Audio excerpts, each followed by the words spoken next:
Welcome to the Midlife Pilot Podcast. We are glad you're with us. What is it like to become a pilot in your 40s and 50s? The challenges are unique for those of us in midlife, but so are the rewards. Hosts Ben, Brian, and Ted talk learning to fly, growing as pilots, and the joy of flying to destinations. The purpose of the podcast is not to teach, but to share knowledge and experiences of being a midlife pilot. Join the Midlife Pilot community and listen in every week. We are not CFIs or particularly intelligent, so if you want to learn how to fly, talk to anyone else other than the hosts of a podcast. Even this intro was too challenging for us, and we used a robot to do it. Okay, checklists are complete. Let's get the show started. Hello and welcome to episode 171 of the Midlife Pilot Podcast, where we share the experiences and challenges of flying in midlife. Today, we're going to talk about what to know before you go to Victor Bravo Tango. Our big fly-ins coming up here very, very soon. Joining me today, as always, we'll start with the gentleman below me. If you're watching on YouTube, it's Brian Siskin, located under the Bachelorette Super Charlie, which could be a Bravo one of these days here soon. Good evening, sir. Good evening. Super excited. And this is, you said pretty soon here. I mean, this fly-in situation is happening in a matter of hours. Thanks. Now my heart rate's up just a little bit. I'm getting a little bit more nervous. I was nice, calm, and collected. I guess I'll need to go do some breathing exercises in a little bit. Talk to Gita. That's right. I guess we'll have to call it the Bachelorette Bravo here if that actually happens. Yeah, I attended the ad hoc committee call, and our friend of the show and listener, our friend Dev, is one of the co-chairmen for the ad hoc committee. So basically the design has been put forth, and then now it's up to everybody to organize their additions or other thoughts.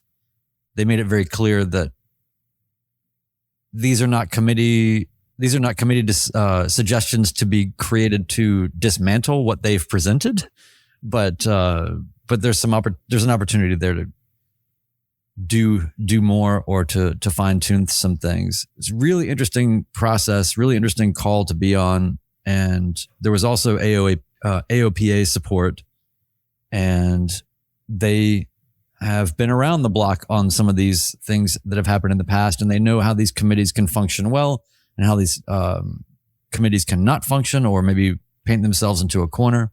So they had a lot of really good advice on how to run the committee. So excited for Dev and the others. And Dev's in the chat with us tonight. Yeah. So what a cool thing. So, I mean, Dev's life is changing all the time, right? He gets a Navion one week. He's designing a Bravo the next, right? So it was, he'll be running the FAA. Well, I think that he already is, and they just haven't. And I'm great with that, by the way. That would be awesome. Totally. So anyway, I think that they are doing it in a very interesting way, and I think that it's a unique opportunity. I think that it really hit me when they said that this is a generational opportunity to contribute to the shaping and design of the greater Nashville airspace. And so, it's kind of cool. So when you look back and see all these circle class Charlies, and you go, why did they do that? Now we can get a little bit more specific. So pretty cool. And, they had a lot of things to share in terms of the visual depictions of the saturation of the airspace and all of that. So it was just a neat thing. So, yep, the Bachelorette Bravo is getting planned. Roger that. And just so you know, I believe you'll see in the chat, Rich, our friend, asked why do they call it the Bachelorette Charlie, and it's because Nashville is the home, is the what do you call it? The capital of bachelorette parties in the country. Nashville used to be a bastion of culture and music, and then somehow it became the place to athletically drink and have bachelorette parties. So Bachelorette Super Charlie was the term that I came up with. I've never come up with anything before, so I'm really leaning into this, that I came up with this. And so You should. I mean, when I hear it mentioned on OB or anywhere else, I get a little feeling of warmth and that maybe my life was worth it, you know? And do you get any royalties? That's what I want to know. I don't need the royalties, Ben. It's okay. It's just a satisfaction that you've created something that everybody uses. The only thing I haven't done is trademarked it, and maybe that would be nice because then they could say it's the Bachelorette Bravo TM. But anyway, it's even better now. It's got alliteration coming, Yes. so this is great. That's very cool. Also joining us tonight from an undisclosed location, it's our friend Tedder. Good evening, sir. Hey, so glad to be here. Yeah. Well, the other part is that it's a Super Charlie because it's basically a Bravo-sized Charlie, and so that's what made it fun. Was there's several things going on with that. Yeah, I've been unexpectedly in an undisclosed location for a while, and so I was glad to join the podcast tonight. Yeah, and we're really happy to have you. Oh man, yeah. Wanted to check in with everybody. I had a fun flight over the weekend. I flew my wife, my mother-in-law, and my sister-in-law. And I just wanted to share the experience because I had to take into consideration things that I'm not normally used to having to take into consideration. So there was weather. It was mostly just whether we're going to be IFR and timing. There was no icing. Icing was way up in the levels, and there weren't really any thunderstorms going up, but there's one of our passengers has a history of migraines and some motion sickness as well. And so I was super vigilant about looking at the turbulence forecasts and trying to remain outside IMC as much as possible. So at the very least, there was a visible horizon. And it worked out pretty well. It was about a 2 hour and 45-minute flight up there. What was interesting, though, and it was the same on the way back, the forecast, I was just watching it all week long. And I actually went back and watched a few of Erica's YouTube videos on how she briefs weather, just to make sure that I've got all my I's dotted and all my T's crossed. And for those of you who don't know, Erica has a AeroSafe is her YouTube channel, which I'm sure Ted will include in the links in the show notes.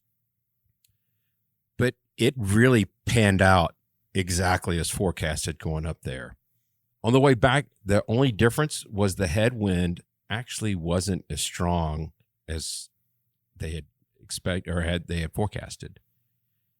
I had planned to make a stop because it was going to be a 3 hour and 45-minute flight. And at least for me, 3 hours and 30 is the longest I really want to go. Yeah. And I just didn't want to do it. So, but we got up in the air and we made it all in one trip. Everybody was great. The turbulence was a non-factor. We were able to get, above it pretty easily. So just went really well. Got to shoot 2 approaches, which is always good to get under your belt. The approach into my home airport got off a little bit. I was not as happy with it as the first approach. I had the needles locked down the entire way down, but I just got off a little bit. The winds were throwing me off pretty good. So I was busy. I was fixated on getting my heading bug to right where I could bracket it and hold the CDI needle where it needs to be while pointing the nose in the right direction to do that. Mm-hmm. And I fixated and got off the track a little bit, but got it right back on. So all in all, fun weekend. Got to hang out with my second born and had a really good time. Got the Sandell back with a new bulb. But I will tell you, there are very deep discussions on spending a lot of money here in the near future. So I'm bracing myself. Do you want to share all the illicit ways you're making this money and then also what you're going to buy with it? Well, it's not that I'm making this money. It's pulling money from a nest egg that I really didn't.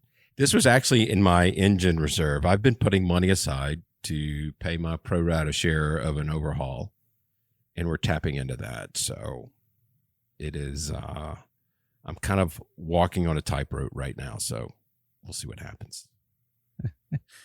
By the way, I just want to add that there is a fantastic weather briefing checklist that Erica offers from her Gilbert Aviation website and through Aerosafe. And highly recommend people look at that. Another thing that a lot of people may not know exists that you can pipe right into your for-flight is the Aviation Weather Handbook. It is pretty concise. It's 539 pages. But I will tell you what, it is absolutely everything. And so if you haven't gotten your hands on the Aviation Weather Handbook and brought that into your for-flight, that's the thing you can try to read while you're waiting in the doctor's office or wherever else you might be. It is the ultimate time killer, or if you'd like to go to sleep, it does that very well also. How about you, Brian? What have you been up to? Any fun flying adventures as of late? I don't think so. No, I don't think I've done any flying since the last episode. I've been dealing with, our plane has been on a roll. What kind of roll, Brian? Well, right now, let's see. Let me back up. We just went through all these things. We went through exhaust and plugs, and we had to do all that stuff. Then, throttle cable. So that just got sorted out, and then the nose strut collapsed. So, pretty awesome. Having a good time over here. It's 50-50 at best that I will be flying to our event at this stage, this many hours out with a collapsed nose strut. But if the seal's not bad, then maybe we can pump it up and it'll be all right. But the other person was flying it, and it is, they say like 3 fingers. It's minus 1 finger. So anyway, so the plane's just been it's just been really, I don't know. I guess every owner has these seasons, but it's just been absolutely brutal. Just this year has been nonstop in the last 6 months.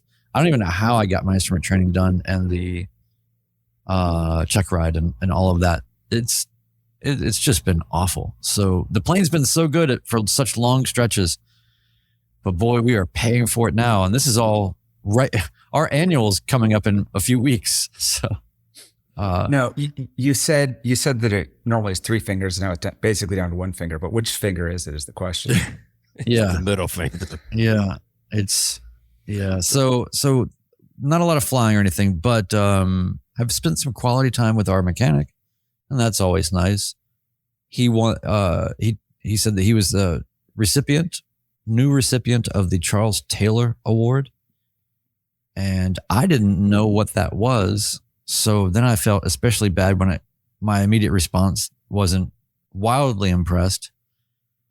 But then when he explained to me what it is, I was very impressed. It is for those AMPs of 50 years. So pretty awesome. That is awesome. So, always learning things. That's great. Learning about maintenance is kind of fun, I guess, but not when you need your plane to work. And then otherwise, let's see, what have I accomplished? I did get my 2nd class medical. So congratulations. I am what everybody always said I was, 2nd class. Wow. Ted's muted. I just want you guys to know that I made Ted laugh, but nobody heard it.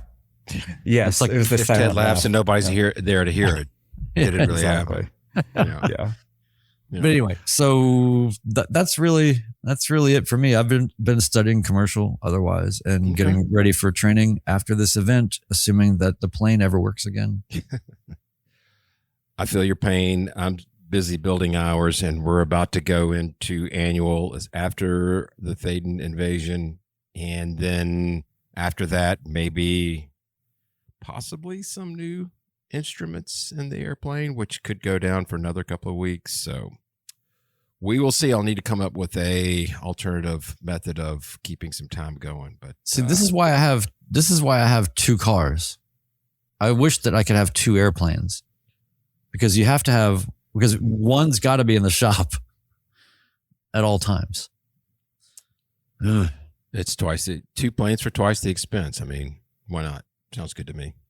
Yeah, that's really what I've been doing, by the way, is dealing with car maintenance also. So everything I own has been in the shop. If I go into the hospital, that's it. Like, then I'm in the shop. Everything is in the shop. But go ahead. Well, The question is, which of those are the cheapest? You know, between the That's plane, a the great car, question. and the hospital. It's like you go work on the car, and they're like, oh, "Hey, sorry, but you know, a short block is going to be $3,000." You're like, "Oh my god, that's so cheap! This is fantastic." You're very confused. Okay, can I just do a little diversion here for a second? I'm sorry. I know we're trying to get on with this thing, but look, you're so right. MR2 got an engine rebuild. It took a long time for this to happen. Parts, various things, waiting for machine shops, whatever, all the things you got to do. It's so fascinating to go through car repair things while also going through airplane repair things and just see the difference in which you can approach these. So I'll tell you this was the least fun part of my car situation. Is they got it ready and they said, look, the timing's still not quite right on the engine, but go ahead and take it and just start burning it in, and we'll get the timing on Monday. And so I'm driving around on Friday or whatever it was. It's dark. And you know that sound when you run over a spindly but kind of large tree branch in the wintertime that kind of sticks underneath the car and it drags and it sort of splinters and then eventually just kind of falls away. Oh, and you go, okay, like, you know, no harm, no foul, branch, whatever. Well, I heard a sound that was very much like that, but I was aware of what was in front of me and that I had not hit anything. So I pull over. It's so dark. I can't really see. I don't know. I don't know. Nothing. There's not coolant flying out. There's not, I don't know. I guess everything's, it's still running. I don't know. It seems fine. Maybe it was a set of pliers that they left in there and it was just dragging the ground and it finally wish. broke loose. Yeah. I wish, because you know what it was? The next morning I go out to look, and the snorkel that's like a hard molded plastic piece that goes from the airbox around to the back of the battery and then kind of clamps on there. It had just fallen off and the hardware was gone. Like, so basically I just realized that they hadn't really buttoned it all up when they gave it to me in this kind of preemptive sense for me to drive it around. And stuff was just falling. Parts of the engine were just falling out. Just like you see in the cartoons. Yeah. Pieces of springs and bolts just stuff was just falling out.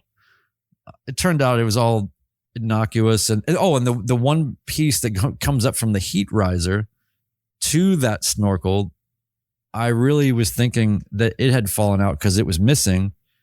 This is the one time where I just thought, I really hope that they completely forgot it and it's actually sitting in the shop somewhere, because I went back up and down the road I couldn't find anything. And these little molded plastic pieces, especially for an 85 Toyota, are going to be hard to find. Anyway, so I go back to the shop and it's just such a funny thing. It's like, is the part that you completely forgot to even install in the car that also led to these other pieces just falling off, is that still here? No. Oh yeah. I'm like, thank God. Okay, we're good. You know, I was just thinking about, if you're going through this with airplanes, that will not stand. Nope. So anyway, it's been interesting. Well, why don't we go ahead and hit the housekeeping, and then we can move forward with the other stuff. All right. Housekeeping it is. Ben, are you going to time it? Where's One Dull Geek? Is he going to time it?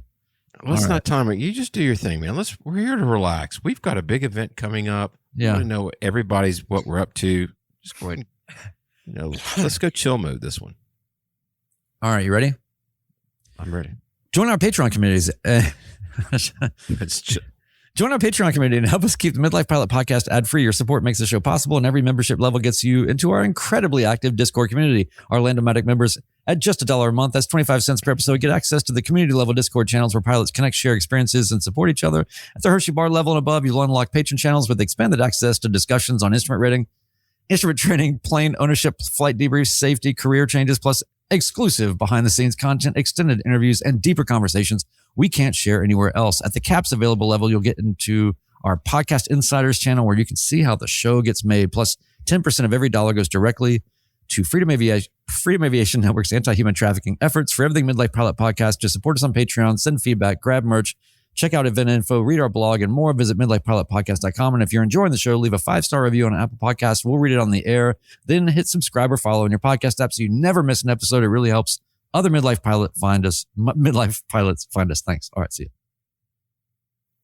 you. Very well. That was All right. so chill. Like, Just trying to chill. 4 lines of cocaine, but that's okay. The FAA is not listening. I saw you guys typing. I saw you guys typing in the chat, and I was trying not to look at it because I thought you guys were just saying things like, "What's wrong with him?" We ask that all the time. There's no need for us to ask that now. Can we mute him? Yeah. All right. Yeah. Cool. Well, I'm gonna go on and hit Patreon and Discord, and I've got to thank Ben for helping round up Discord because my undisclosed location has meant that I haven't really seen Discord much lately. So, but when we're back at Patreon, I want to thank the new people that joined us this week. We've got Scott B, 5'20", and Chris H, all at the Hershey Bar level. At our Beast Soul Kit level, Ben's favorite, we've got Chef DV. So, Chef D, thank you as well. All your Hershey Bar people, thank you as well. It's always nice to see new people come in, and it's nice to be able to send a little thing to you, a little email to you a little bit later. So it's always great. In our accomplishments area, Midlife Aviator finished his night requirements. I did see that, and I saw the picture of it. I assume that was night requirements for private, and that's really awesome. It's so beautiful to see that night flying. One of the other Bens, not our host Ben, finished up his night requirements. Oh wait, did I? Yeah, he also finished his night requirements. That's what it was. Like, man, did I read the wrong line? No, you're doing good. Like you always. Yeah, more night requirements there. Wheel in the Sky, our friend Wheel, launched an app called AeroTrack, which helps owners track maintenance. I'll put a link to that in the show notes as well. Very really cool. And Gita Brown, our friend that we just had on recently, got back in the saddle after some time away from being in the cockpit and had a good day with crosswind practice. That's always fun. That's the first thing for me that goes is the crosswind skills. So I want to thank everybody for that, and thanks for sharing your accomplishments too. Most definitely. There is something about when you've been away from the plane and you step back into it, and I don't really care if it's doing an instrument approach or crosswind or short field or whatever. If there's been a gap and you step and you do it really well, that's up there with your first solo or your first cross country to me. It feels like you've retained it. Like, this is in my muscle now, and I don't know, it just feels really good. So I just wanted to add that.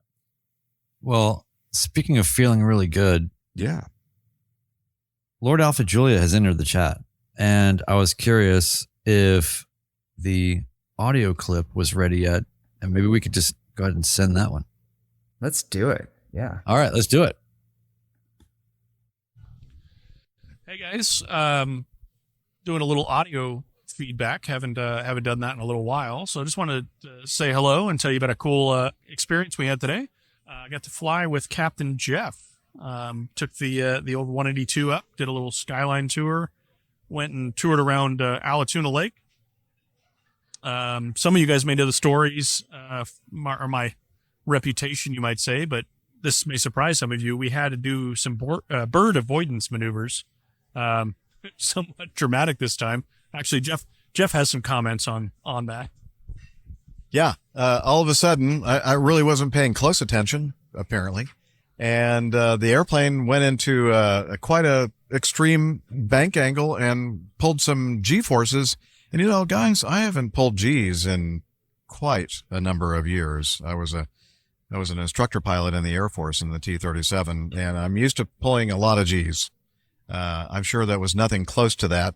I'm sure it was within the legal limits of whatever the Cessna 182, well below the 3.8 G limit with the flaps up.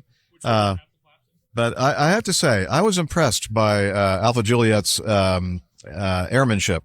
He was a very, very smoothly flown, evasive maneuver. It did get my attention, though, and it did wake me up. Spill his drink, which counts. It didn't. No, I didn't. It didn't spill my drink, and it didn't scare me. So that's a good thing. I was impressed and startled, but it wasn't scary at all. Seriously. I mean that. And anyway, so it was wonderful to go with Alpha Juliet and the 182 and see a lot of the things in the Atlanta area that I'm very familiar with on a surface level, but not so much at a 2,000, 3,000, 4,000 foot above ground level kind of experience, because I'm used to I'm used to coming into Atlanta after, 35 years of flying for Delta Airlines and Atlanta being my home airport. I'm used to seeing everything from 10,000 feet and above. And then at the very last minute, we drop down and we, come around for the final for landing at the Atlanta International Airport. Anyway, it was awesome. I really loved every moment of it. And I got to see Ben's airplane over there on the flight line over there at McCollum. Yeah. So, yeah, what a great experience. Yeah. So now we're at Miller's Ale House. Decided to stop for some dinner. And we've gotten a few kind of strange looks because we're sitting at a table with a microphone. Excuse me, guys. Sorry to interrupt, but is this where we come? We're recording a podcast. Yeah. What's going on? Yeah, We're hey, doing a thing. Can you? is this where I come for the free beers? I got a glass. They said I come for the free beers. Yeah. No, The bar. they know. They told me to come here. They told me to come here Gotta for the over free to the bar. beers. Go over to the bar and- Any beer is fine. IPA is preferred, but any beer is fine. We'll. We don't have any beer. Can you Yeah, go no. over to the I bar? think you should give me an IPA. Yeah, you know what? I'm gonna take this IPA. Jeff, I'm gonna take this IPA. Thank you. Thank you for Do I this. need to get the manager? We'll try this again in a minute. Yeah, see you later, guys. Thanks for the IPA. Say hi, Ted. Hi, Ted. This is RJ here once again. Same rules, different day. I did actually go flying with them today. I did come into Atlanta on a trip, and so I did catch up with them and go flying. And so thank you very much for letting me barge in once again on your podcast, this time without video, so the viewers cannot see me. We might send a few pictures. We'll see. We'll send a few pictures. But nonetheless, I am still drinking. That has not changed. Let the record Never show. will. I don't think it will. Yeah, I don't think it will change. Yeah, thank you very much. It's good to see the aircraft, see the area. It was wonderful. Thank you very much, AJ, for taking us flying today. Of course, anytime. And hopefully, I'm planning on seeing you guys in Arkansas. I think Jeff is at least a 50% guaranteed to be there. So hopefully we'll see you guys in Arkansas, maybe before you hear this or maybe after you hear this. We'll see. Maybe RJ might accidentally barge into the live recording. Who knows? You never know. Is there free beer? That's the question. Usually there's free beer, yeah. That might entice me a little bit more. All right. So I guess we'll kind of do our thing with a twist and back to you in the studio, Ben. Back to you, Ben. See you later. Back to you, Ben.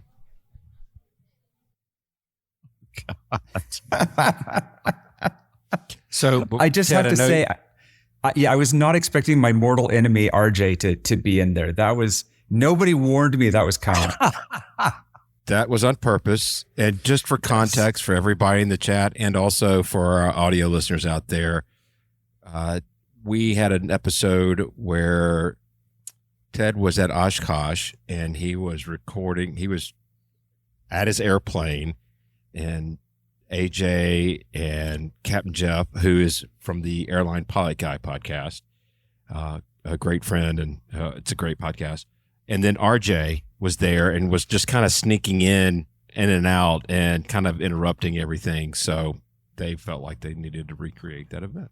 Well, here's my two takeaways. Number one, that's the most I've felt like, I don't know if you guys back in the 70s ever listened to those Cheech and Chong records, it sounds like a Cheech and Chong record with the ambience in the background and just the absurdity.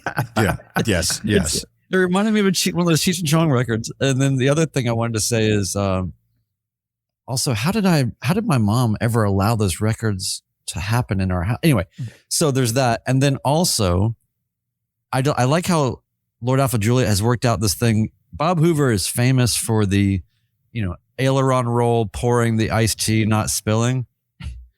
He's changed. This is how ideas grow. He's the Hoover, but you are the pitcher. Pretty good. I like it. That is pretty good. Yeah. So thank you, AJ. Oh, I'm sorry, Lord Alpha Juliet. Let's get the name straight. For sending that in. Thanks, Captain Jeff and RJ. We appreciate it. Again, Airline Pilot Guy is the name of their podcast. They've been doing it for Captain Jeff's been doing it since like 2006. Yeah. He has been at it. I kind of consider him the godfather of aviation podcasts. So honored to have you guys on here. So yeah. Well, do you guys want to see if we can pull in the secret guest? Let's see if we can. We can't tell if they're there or not, but we're going to try this out anyway. Yeah. Okay. Speaking of undisclosed there he location. is. Yeah. Hey, Seth All Lake. right. How's it going, guys? This is like, man, I'm so happy to be here, but I wish I had my full podcast set up. So I don't even know how this audio is. It's great. It's great. Okay. I'm so glad you're here. Absolutely. So for those of you not watching on YouTube, we have Seth Lake. He's a professional pilot, aviation educator, and entrepreneur. He serves as a first officer for a big airline and as an instructor pilot in the United States Air Force Reserve, flying the Lockheed C-130J, which is honestly my favorite one. I know it's probably not very popular, but that's my favorite. Seth is also... Hey, I like it. You're also an FAA designated pilot examiner, also known as a DPE, and an active FAA safety team lead representative. And I want to say on a personal level, I used your VSL Aviation is the name of your website and your YouTube channel, and your ACE guide helped me through my commercial. And I really appreciate that. It's a great product for those of you going through any rating for that matter, to help you navigate a lot of the silly stuff the FAA puts in there. Hey, welcome aboard. Here. Yeah, thanks for having me. Now, Seth, where are you exactly? Are you inside of a suitcase or what's happening? It looks like an airplane. Yeah. Okay. So it's funny that last part of my bio, the FAA safety team, we do. I lead a monthly safety seminar. And of course, due to me, just, life's been a little crazy, and I kind of double booked myself. And so our safety seminar is tonight. So I'm in my car, right outside of the hangar where I just did a safety seminar at North Little Rock in Central Arkansas. I think one of y'all came through North Little Rock. So I was at the EA chapter, building, and we do our little seminar where I was talking about supplemental type certificates tonight, and then ran out here, and I'm in my car studio. We call that the mobile studio. My gear. Yeah. So yeah, that's where I'm at. Well, so that's KORK, correct? That's correct. Yep. Yeah. I like that place. It's good. It's a good airport.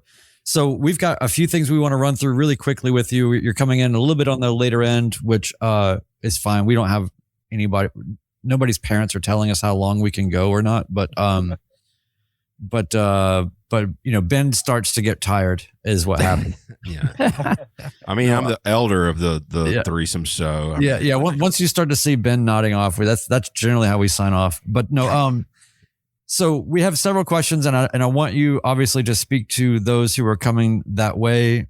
I don't want you to feel like you need to repeat the rich resources that you've already taken the time to document so that you wouldn't have to repeat them again. We've directed people to those healthy resources, videos, podcast episode, all the things that anybody would ever want to know about getting to Thaden Field and into that airspace and what that is like and what you need to look out for.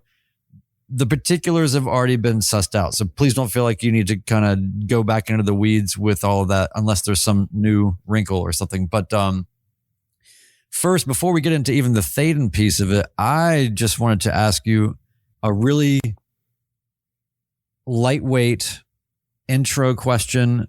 I like really softball questions, right, to start the interview. And then anything, my pet peeve is any aviation related quote unquote interview where the first question is, so tell us your aviation story. That makes me insane. So we're not going to do that. We don't care about your aviation. No, I'm just kidding. We just told everybody your bio. That's no.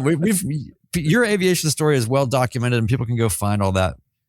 But you have such a unique perspective because of all the hats that you wear and all of the environments that you operate in, and as a pilot, but also as an examiner, all these things. So the question I wanted to kind of open up with is, and you've been pretty candid about this as far as regulations maybe being written in ways that sometimes can perhaps trap pilots a little bit. If you could rewrite one FAA regulation tomorrow, what would it be and why? Oh, I like this. Yeah. Well, golly, it would probably be the FAA is listening also. And yeah. Well, I've put myself on record a few times of saying, if I could change this about usually it's something about the airman certification standards at like the private pilot level, that it may have something to do with that. Oh man, you're putting me on the spot. This is a great question. You're like, dude, I'm just sitting in my car and I just got out of a seminar. No, it's good. We can park it and come back to it.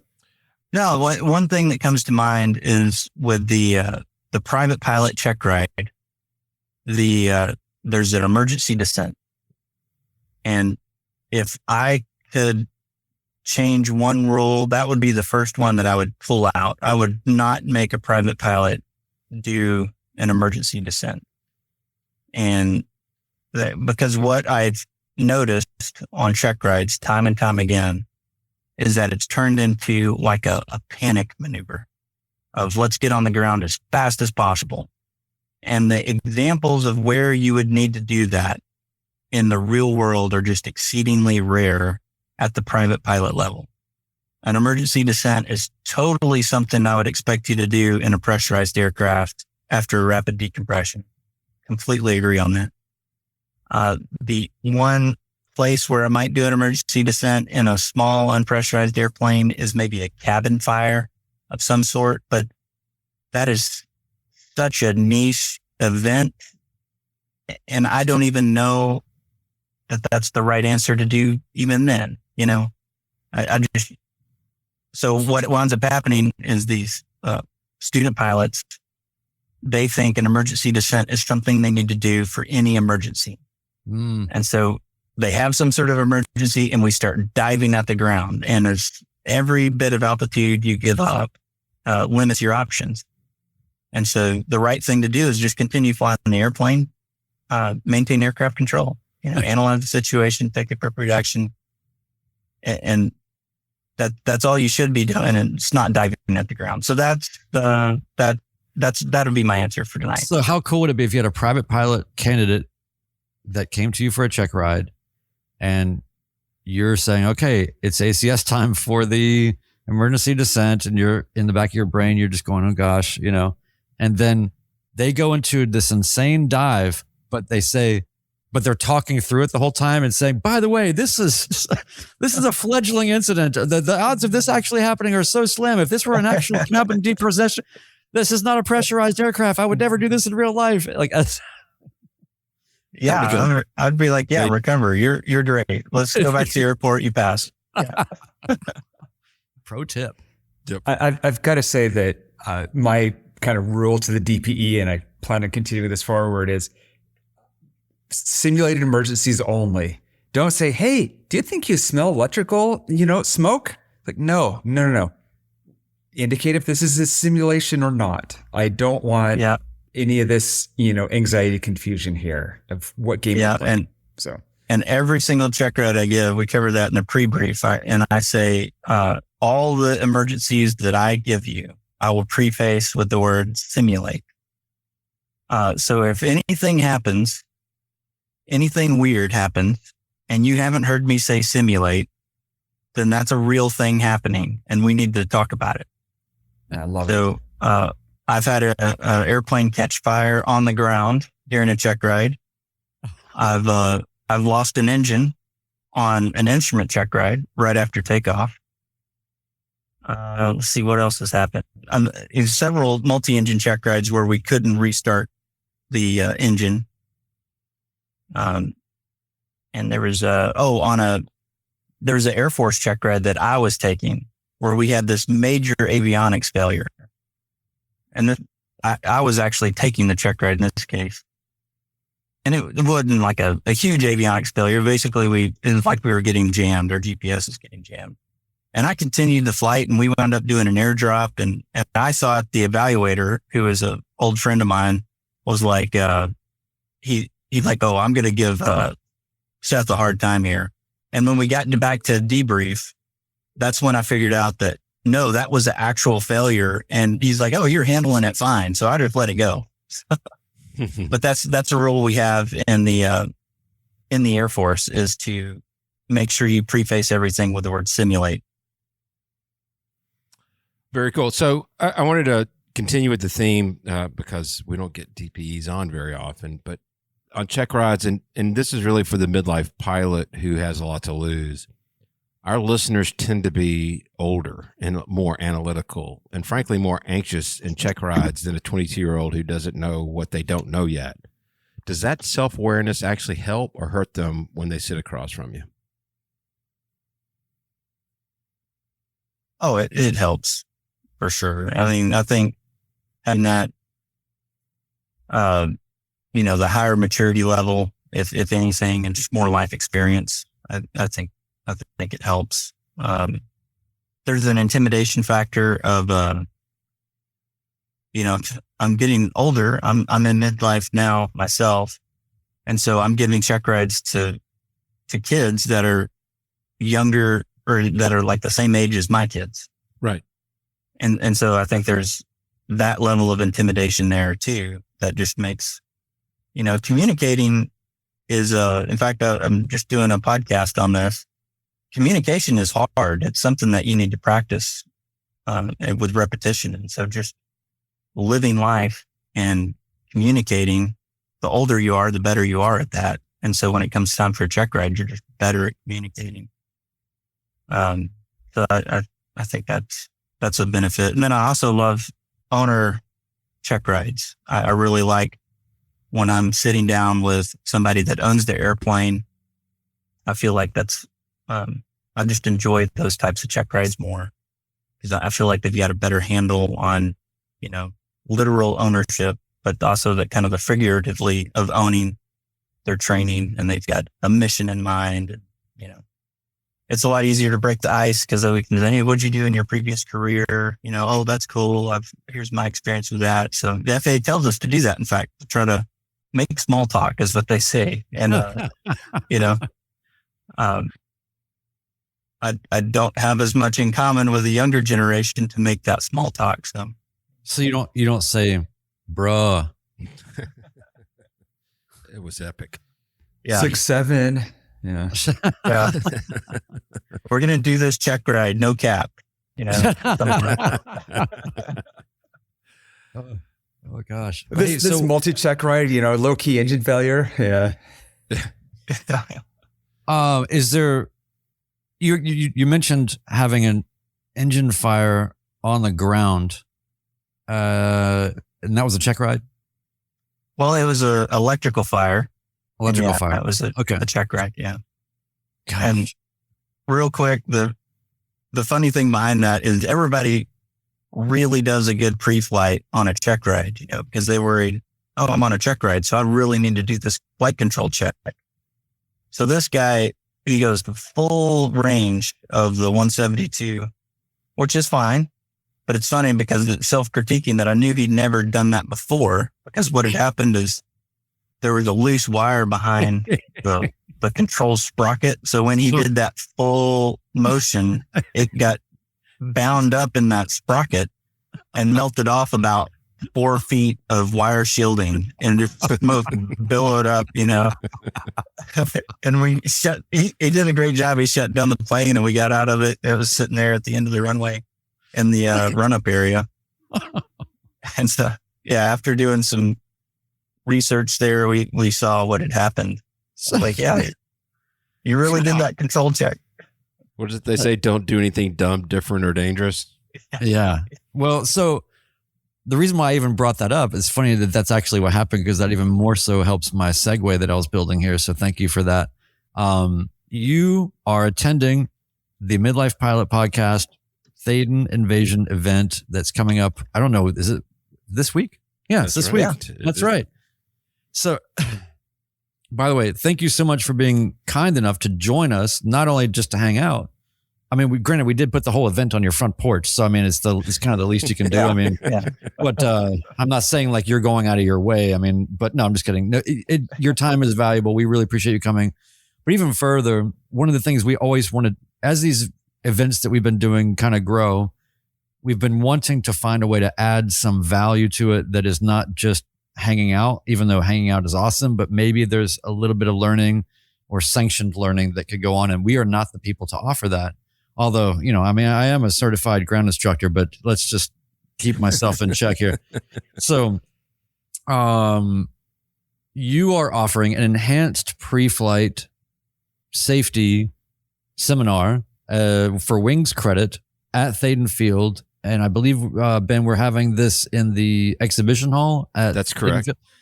And that is going to be on Saturday morning, basically right after breakfast at 9 a.m. So everybody come for that, if anything. Even if you're just in the area, you don't have to hang out with us. So tell us about the genesis of the idea to have enhanced pre-flight as a seminar that goes a little deeper. And would some of the things that you're reflecting in this enhanced pre-flight seminar have saved this poor fella from pulling the wiring out of his console? Yeah. Well, and that was a great segue. You handled that. You greased that landing. That was great. He's a professional. So the genesis behind this and kind of just my personal thoughts on it, or I watch a lot of people give or do pre-flights, right? As part of my job as an examiner, we do a pre-flight. So I've seen thousands of pilots do pre-flights. And you're using the checklist, and that's great. And we're covering these surface level items. But I realize, hey, this is just surface level. And, you know, I'm an aircraft owner. And so I know how little maintenance occurs in between annuals, right? It's kind of like us and our AME, right? You go into your AME maybe once a year, maybe twice a year, and they poke and prod you and take your blood pressure and have you look at an eye chart, and you're good. But then 3 months later, something happens and you go on a new medication, or you break an arm or something. Your AME doesn't know about that, right? They're not there to down you. You have to know that what you have is, I've got a disqualifying condition now, or I'm on a unapproved medication and I need to self-ground. So just like we have the responsibility to self-ground ourselves, we don't checklist. We need the ability to do that for our airplane too. Because if our airplane goes into annual, it comes out of annual, and then 6 months later, something happens to it or it's no longer airworthy, our AMP isn't going to make that call like we have to make that call as a pilot. And so the surface level stuff we cover on a day-to-day basis, that's all important. I'm not saying we don't need to do that. But what I've noticed as an owner is, you know, removing the cowling or looking behind the instrument panel, or taking out that bulkhead cover in the baggage compartment and looking in the tail of your airplane. So removing some inspection plates. Those are all things that we can legally do as pilots. We can do that safely. And then that gives us kind of a peek behind the curtains, kind of in between the annual where it's really getting looked at, because stuff happens in between annuals, right? That's where pretty much all the unplanned maintenance comes up. And just having owned several different aircraft myself and having that experience, I've caught so many things that I wouldn't have caught on a normal pre-flight checklist. And so the main thing is giving you some tools as the owner or even renter, that you can feel confident, okay, I'm going to pop this cowling off and here's the things that I'm looking for. Here are some things that I can do, and just making people more comfortable with the health of their aircraft, in between those required inspections. That's awesome. I can't wait. I think Brian is basically doing a monthly annual, the way things have been going for him lately. So he's not going to have to pop off any inspection panels for a little while. Listen, I'll say one thing real quick, and I'll mention this again when we're there, but there's one thing that came up in the last couple of months with the airplane that I immediately thought about, because I've heard you, talk about this a little bit, because you're on the internet, Seth. I don't know if you know this, but like pretty much everything you say is on the internet. I had a problem with the exhaust, where the flame tubes had just melted and nearly blocked the exhaust. And if it were more of a ritualized practice to get a flashlight and go up there and look around, then I could have seen this. It wouldn't have gotten as bad as it did. And it could have been caught sooner. It wouldn't have changed anything ultimately, but it could have gotten, it was on the brink of being real, real bad. So, I thought of you and that pre-flight, that extra level. And so one of the things that you don't have to answer this now, but one of the things I'll be asking at the seminar at Thaden Field this weekend is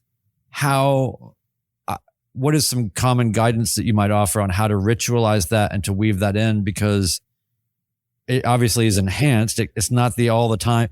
We all have these pre-flights we do that are, like you have the first flight of the day pre-flight, but then if you're hopping to a couple of different airports, you might come off a few things. And, so it's just interesting how there really are all these gradations. When you're training, you just do what you consider to be a full pre-flight every time if you touch the plane, and that's just it. But then when you're out in the real world and you have your own plane, there's all these different shades of pre-flighting. So I'm interested to see how to put that in practice, and I can't wait to hear more about that.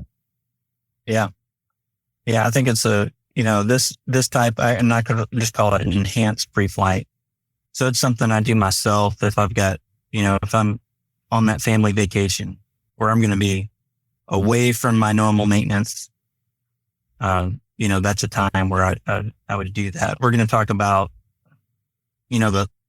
using some military speak of sealing an aircraft. So basically doing a pre-flight the day before your trip, making sure everything's good. You don't want to do that the day of. And that gets into risk management, because there's some really important risk management things that we can do as aircraft owners, especially avoiding that pressure to fly. And so one of the important things of avoiding pressure to fly is leaving the opportunity for you to discover something's wrong so you can flex to your plan B travel plans versus, hey, the funeral's in 2 hours. We've got to take off. This mag doesn't sound right, but let's just send it, type of that type of pressure, So, we're going to talk about all that stuff. That's awesome. And I've got a couple of stories on that. I'll wait for the live show to maybe bring those up. I wanted to ask a question. In my mind, I feel like we're going to have 300 airplanes show up at this event next weekend. It's going to be more like 30, 35, maybe a little bit more. A lot of the listeners that are flying into it are often still fairly new to cross countries, flying older G aircraft, or maybe not super current. We know about the airspace at VBT is a little unusual. And again, Ted will put into the show notes. Seth has done a very good video on where to watch out for. But for you, I'd like to hear from you that what's the honest threat picture at a big fly-in or any fly-in or just a really busy, uncontrolled airport that's not in the NOTAM itself? Anything that our listeners can maybe take away when they're approaching the field?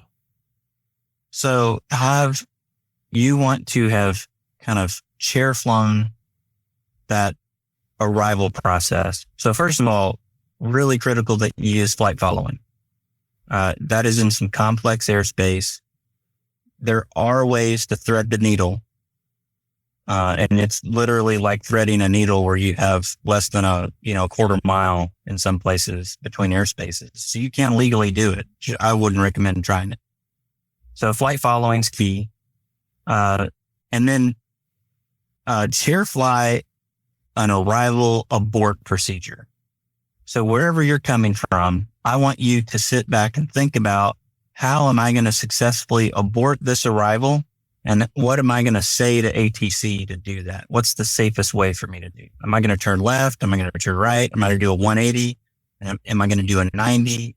Should I climb or just make a level turn? Kind of plan out all that, because it could happen that if it's busy and you can't make contact and you don't feel like you've got clearance to enter, if you're coming through one of the Charlies, then you need to be prepared and like, okay, well, I'm going to turn no later than this point, and I'm going to fly back 5 miles or 15 miles and then come back around and try to make contact. So try to plan for contingencies there. Don't just have hope as your strategy that all the flight following and stuff is going to work.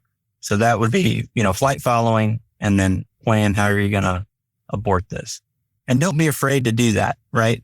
A lot of times, especially a newer pilot, there can be some of this, we get this inertia of like, all right, I've got clearance, I'm going in, I've got to do this. No, you don't. You don't have to do it. If you're uncomfortable, if you feel like you really don't know where that airplane is that they've called out, don't be afraid to say that. Don't be afraid to say, hey, I'm executing a 180-degree turn. I'm going to maneuver out to the north and try again. As long as you're communicating clearly, I don't think ATC will care about that. And if I remember correctly, Rogers is actually outside of the Charlie by a little bit. The actual airport itself, I believe, might be a good. If you can't get in, then you've got Springdale and Rogers and others. If you needed to get on the ground and you can't get inside, if it's that busy, are those good potential? Yeah, Rogers is good. Fayetteville to the north, Drake Field. XNA itself is not an incredibly busy airport. So if it just gets congested at Bentonville, the biggest threat is going to be looking outside. And I talk about this all the time. I feel like I'm talking about it more. I had Air Force drill this last weekend, and I talked about it to the Air Force guys because already we're 2 years, or I don't know, how many years are we past the ADSB mandate? Maybe 4 or 5 years in. So basically, we've had plenty of time for it to become really standard for me to rely on my iPad screen and know that there's an airplane out there. And there are just so many ways that ADSB can fail and the pilots don't know, or your ADSB N fails and you don't know. And so you think that you're clear, but you're not. Don't rely on that iPad screen. Look outside, to actually see the traffic, because there are plenty of aircraft that simply don't have a transponder or ADSB out. So don't make that your sole source. And we're also, I think pilots like to be ATC pleasers. They like to make ATC happy. And so when ATC says, hey, you've got traffic 2 miles, 1 o'clock, 1,000 feet above, that's almost like a challenge. Like, oh yeah, I can find this, and I'm going to race to find it. And then I want to call it in sight. And, maybe don't do that. Just say searching. Don't feel any pressure to call it in sight, because as soon as you call it in sight, guess what? You're assuming your separation. And you may not have the right airplane in sight. There's a lot of things that could happen there, but we were talking about the DCA accident, actually. and had that helicopter pilot just had not in sight, APC would have continued to provide the separation. But instead they called it in sight, and clearly they didn't have it in sight. So that's just something to consider. So sounds like it's super easy to get in there though. Yeah. Well, don't be intimidated. It is not right. That's what I want to. Yeah. But yeah, it really is not bad. Yeah. I flew it not long ago, and being on flight following was absolutely critical, like you said, but it was really no problem. And it was a nice day that day. Maybe a little windy, but I mean, it was for some folks, but it was definitely busy. One of the other things I would like to mention in terms of just the ground operations at Bentonville, there's a few little things that I observed that are maybe not things that you would know if you had not been there, but be advised that there's a parking circle in front of the airport. Yeah, there is a cul-de-sac there. There's it's a cul-de-sac. It looks like you could just go there and trick or treat in 1982, but no, it seems like everybody was going the opposite way that I thought it should go. It seems like it goes to the left, I think is what it goes. Anyway, go the way that everybody else is going. Yeah. Whatever that is. And then also, I was just going to say, there are a lot of people on I guess it's the east, or no, would it be? Yeah, the east side of the runway is a whole other community and population. And there are little ducklings of Cessna 172s constantly crossing the runway to get over to where the FBO is. So there's a lot of runway crossing traffic there in a way that I was very surprised by. It was almost like being at just an intersection in traffic, because there was just 1, 2, 3 coming across, 4 coming across, 5 coming across. It was a lot. So be on your toes on the ground too. Yeah, I with that roundabout, I know when I left, I got it wrong. Like when I was heading to the 1-8 to take off. I realized it after I did it. I was like, I'm glad there's no other planes around because I went the wrong way to this thing. So please look at the diagram before you land, and you don't know which way to turn in this thing. It is unique. It's not that hard, but if you're a little slow, it can be tough.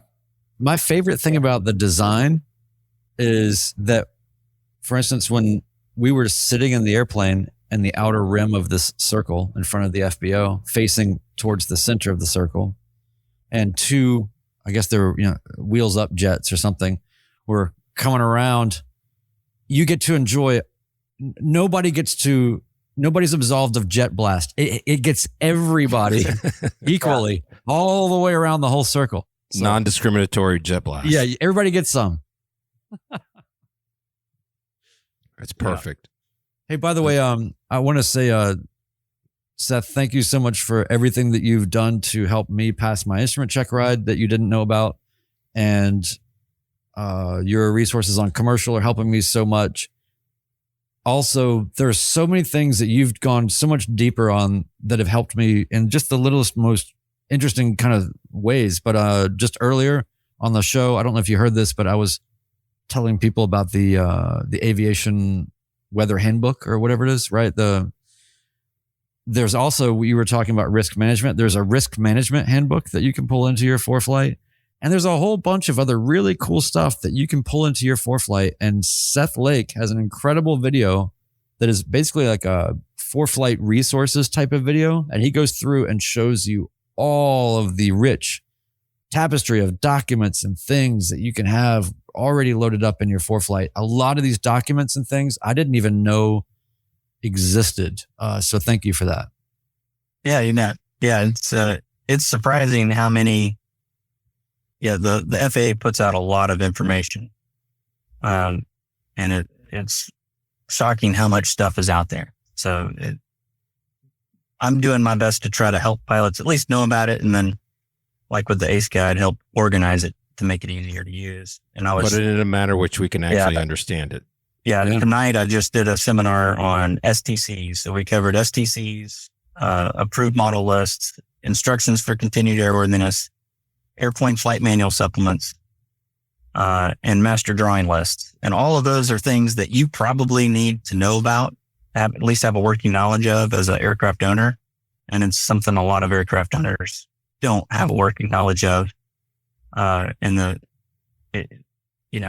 Stuff like that is just, there's always something to learn in aviation. That's why I love, one of the things I love about it is you're always have something new to learn. Well, that was actually my last question for you tonight. I'll have 1,000 more questions for you on Saturday, and I'm sure you drink a lot of coffee and you'll be ready for it. I am amazed at just the level of expertise and output and commitment that you have to aviation. It's truly impressive, and it's something that I'm sort of overwhelmed by how much knowledge that you have projected into the universe, that even just through your parsing of these things, it's accelerated a lot of my learning, but it also, that feeling of, wow, I'm learning that much more about what I don't know. I mean, I'm still going through the commercial regs will start to make you feel like you're losing your mind anyway, or it's like, wait, am I becoming a lawyer? Like, what is happening to me? I don't understand. Yeah. Or is this Jeopardy? Or like, what is going on? I thought I just want to fly airplanes. So you've done such an amazing job with all that. And I was just curious, what is it that sustains your passion for this? Because it's one thing to have enough passion to do it. It's another thing to have enough of a compulsion towards aviation to stay on top of everything and stay with it and be current and relevant and sharing all of this information and being a prism through which a lot of people are getting translated all of the code of aviation. So what keeps you going for that, other than just podcasters saying it in ridiculous ways to you? So I truly love to teach. So I consider myself a practicing teacher. And so I love teaching. I love finding new ways to explain stuff to people. I get a lot of personal satisfaction from that. Like my seminar tonight, being able to talk to people afterwards and like, yeah, I think I learned something. I think my aircraft isn't legal. And I was like, yeah, that's great. I probably, I know my aircraft wasn't legal, and I dug into this and realized, wow, if I didn't know that, there's probably other people that don't know that. And so I love being able to teach that. I love learning stuff. That's kind of my hobby. I don't watch a lot of television. I'm not a gamer. It's embarrassing how much I will dig into the dynamic regulatory system and read STCs. And, I like really diving deep on a subject. I love that. And, usually when I do that, I try to pull out the relevant nuggets and it's like, oh, this might be an interesting discussion to have. And then, throw it out there into the world. That process of throwing it out there in the world, that's a whole other, like you guys know, that's a whole other learning curve. And so if you like to learn things, you can't practice podcasting or YouTubing. You got to do it. It's like flying an airplane. You can't really practice flying an airplane. You got to do it. And so that whole process, I just enjoy it. I get a lot of enjoyment out of it. So I guess that's why. Want to ask, to wrap up, or just to kind of finish this out, some of us are bringing non-flying spouses or non-pilots. You're pretty close. You're kind of local to the area, correct? So I went to college in the area. It's about 2 hours for me to get up there. But you know the area pretty well. Yeah, any things that the non-pilots you would suggest to do while the rest of us are geeking out over airplanes? Yeah. I would definitely recommend Crystal Bridges. So Crystal Bridges is just a world-class art museum. Like literally world-class. It is phenomenal. I know a lot of people here in Arkansas, and they joke about banjos and all that, and I love it because that keeps the riffraff scared of the place, and they don't come down here and ruin it for everybody else. So, yeah. But it's a great place to go to. You've got, there's some really great shopping in the Northwest Arkansas area. It's been a while since I've gone up there, but it's called the Promenade, is a local, it's within close driving distance. It's nice shopping, lots of good food options, tons of food options. Northwest Arkansas is anything you could find in any major city, like a Dallas, Atlanta, whatever, you're going to find there in the Bentonville area. So there's that. Walmart has some, I think I've never been there, but there is a Walmart kind of thing, museum type deal. If you're really into Walmart, do that. Do they have a greeter?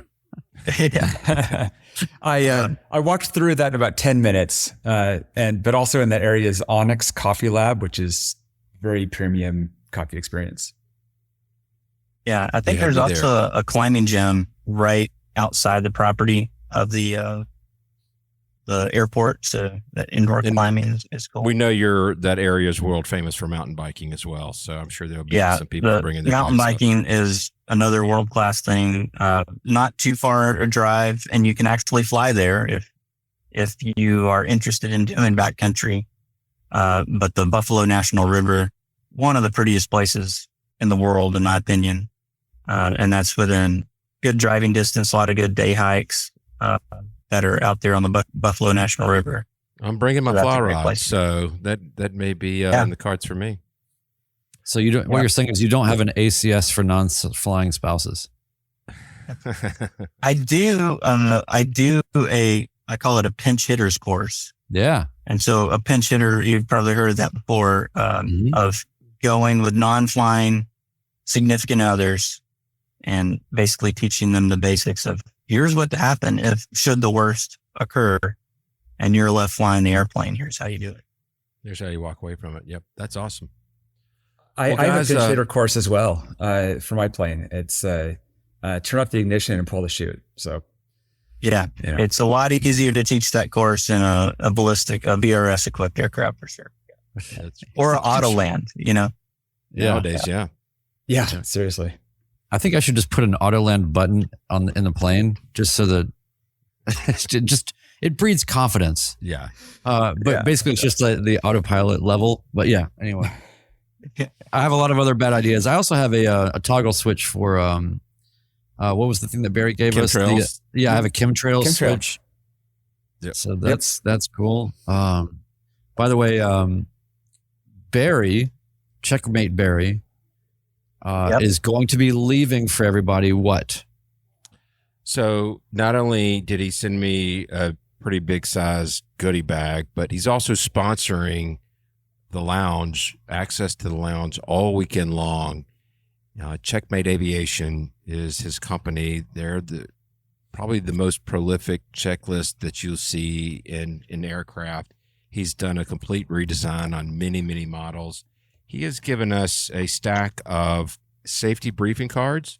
So this is kind of a checklist that what you need to go through when you're carrying passengers. And it's very thorough.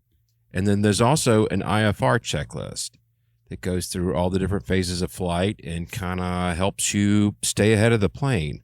I keep one in my bag, both of those in my bag, and then we'll have some stickers and some other goodies. But huge shout out to Barry at Checkmate Aviation. So, and then Virgil from Plain Places says he will be sponsoring the cocktail hour, hour and place to be determined. Well, he said TBM. TBD. To be mentioned, I don't know. Look, tell us which TBM. We'll go drink in it. Yeah, absolutely. Yeah, there's a TBM up there. We do. Yeah, absolutely. Seth, I want to say thank you very much. We really appreciate you joining us and very excited to see you in person next week. And tonight, guys, you got anything else for the good of the order? No, just Seth, make sure to stay with us after we play the outro. I don't know if you can see the message that we're desperately trying to send you here. We would like to take up even more of your time. So, but thank you so much. Yeah, thank you, man. One thing we love doing show business. Yeah. I'd like to add is this is you'll get wings thrown in for the seminar. So if you can, and we can, I'm sure you can post a link in Discord. but maybe attach it to this video as well. But there's a wings website that you go to, FAAsafety.gov, to register for the seminar. You don't have to do that, but it really makes it easier to give you wings credit after the seminar is done. I've done it, and yes, we'll definitely link it in the show notes. It'll be in Discord. We'll make sure everybody gets access to it. So I'm really glad that. And then I've got a special guest that I talked to tonight. I hope y'all don't mind me bringing, but I don't know if you're familiar with free pilot training, YouTube. Yeah. Oh man. So he's Josh awesome. Campbell is actually a good friend of mine, and we're in the same Air Force unit. And so I've been talking to him. So he's going to come with me. So Oh, that's Josh awesome. Campbell from YouTube will be there with me for the day as well. That's That's awesome. awesome. It's good to bring some muscle too, right? Like just you need like a bodyguard. Yeah. Yeah. Well, I'm practicing what I preach, and I'm going into a fly-in in complex airspace, and rather than single pilot fly up there, having a good safety pilot, on board. Especially in a C-130. That's a lot of airplane. It is, but we're using the grass strip there. So, Okay. it's- Yeah. What's Combat landing. Yeah. Combat landing. yeah, There you go. exactly. Very cool. Don't forget to leave us a 5-star review, and we'll definitely read it on the air. Hit subscribe on your app. And tonight's wit and wisdom is chosen especially for our guest, Seth, given him that he's an airline pilot. I'm told that passengers prefer older captains and younger airplanes. Signing off, episode 171 of the Midlife Pilot Podcast. See you next week in Bentonville, Arkansas. Goodbye, everybody.